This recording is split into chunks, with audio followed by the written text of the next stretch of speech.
tentang katong kakak adek. Halo, perkenalkan, Beta, Tristan, Gloria, dan Gebi.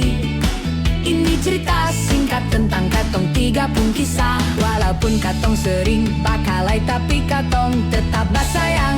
Dan selalu basayang karena papa dan mama selalu didik katong untuk selalu basayang. Karena baik sonde baik, saudara kandung lebih baik.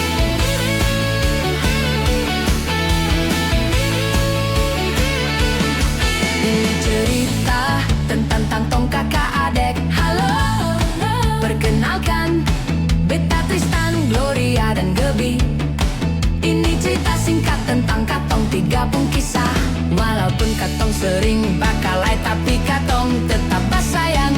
Dan selalu basayang karena papa dan mama selalu didik katong untuk selalu basayang. Karena baik sonde baik, saudara kandung lebih baik. Karena papa dan mama selalu didik katong untuk selalu basayang. Karena baik sonde baik, saudara kandung lebih baik.